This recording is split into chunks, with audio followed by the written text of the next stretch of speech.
Story channel 786 देखने वाले तमाम दोस्तों को अस्सलाम वालेकुम। हमारी आज की कहानी का अनवान है भूत बंगले का राज। पुराने वक्तों की बात है। एक बड़े और पुराने बंगले का खौफ एक गांव में फैला हुआ था। वो बंगला बहुत ही पुराना लेकिन देखने में बहुत खूबसूरत था। वहाँ के लोग उस बंगले की खौफ की वजह से बहुत डरे डरे रहते थे। उसके पास रात को अकेला जाना मुश्किल ही नहीं नामुमकिन समझा जाता था। एक दिन एक लड़का जिसका नाम दलेर सिंह था उस गांव में कुछ काम के लिए आया। उसने सुना था कि इस गांव में एक बंगला है जो बहुत ही खौफनाक है, लेकिन वो ऐसी बातों पर यकीन नहीं करता था। दलेर सिंह एक ताजर था। वो कभी किसी गांव और कभी किसी गांव काम के लिए जाता था। जिन दिनों दलेर सिंह इस गांव में आया, उसके कुछ दोस्त इत्तेफाक से उसे वहां मिलने आ गए। बातों बातों में उस बंगले का किस्सा छिड़ गया। उसके दोस्तों ने वो बंगला देखने की जिद की। आखिरकार दलेर सिंह दोस्तों के साथ बंगले की तरफ निकल गया। जब वो बंगले के सामने पहुंचे तो शाम हो चुकी थी। उन्होंने रात को बंगले में रहने का इरादा किया। रात के वक़्त जब उन्होंने अपने चमकते हुए टॉर्च से घर के अंदर देखना शुरू किया, चीज़ें अजीबोगरीब लग रही थीं। सामने एक बहुत बड़ा कमरा था जिसमें एक दीवार पर एक आईना था, जिसमें इंकशाफ हो रहा था जैसे वो बहुत सदियां पुराना है। दलेर सिंह और इसके दोस्त ये आईना देखकर बहुत हैरान हुए। इसके बाद वो आईने को करीब से देखने के लिए इस कमरे की तरफ बढ़े, जो कि बंगले का सबसे अजीब कमरा था।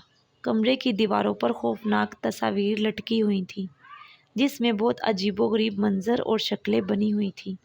दलेर सिंह और इसके दोस्तों को कमरे के बीच में एक पुराना बिस्तर भी मिल गया। उन्होंने सोचा कि यहाँ पर कुछ अजीब होने वाला है। खैर, वो बहुत थक गए और उस बिस्तर पर लेटते ही सो गए। जैसे ही वो सोए थे, उन्हें बंगले से अजीबोगरीब आवाज़ें सुनाई देने लगी। उन्होंने चमकते हुए टॉर्च की रोशनी ऑन की। जैसे ही उन्होंने सामने देखा, पुराने बंदर जो कि बड़े और भेड़िए जैसे दिखते थे नज़र आ रहे थे। थोड़ी ही देर में वो कमरे की तरफ आने लगे।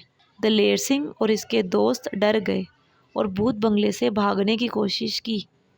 जो वो बहुत देर भागने के बाद थक गए तो उन्होंने महसूस किया कि वो कमरे के अंदर ही भाग रहे हैं।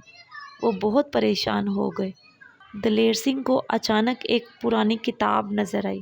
पुरानी किताब में कुछ लिखा हुआ था। दलेर सिंह ने अपने दोस्तों की तरफ देखा, फिर उसने उस किताब को खोला और पढ़ना शुरू किया। दलेर सिंह ने अभी कुछ अल्फाज ही पढ़े थे कि शीशे से एक रोशनी बाहर निकली और एक परी नमूदार हो गई। दलेर सिंह और उसके दोस्त उस परी को देखकर बहुत हैरान और खौफजदा हुए। परी ने बताया कि एक जिन जो बहुत ही खौफनाक और बुरा था, उसने परी को कैद किया था। जैसे ही दलेर सिंह ने उस किताब से कुछ अल्फाज पढ़े तो वो जिन मर गया और परी उसकी कैद से आज़ाद हो गई। परी ने उन सब का शुक्रिया अदा किया और उनको बाहर निकलने का रास्ता बताया। सब ने मिलकर अल्लाह का शुक्र अदा किया और अपने अपने घर वापस आ गए।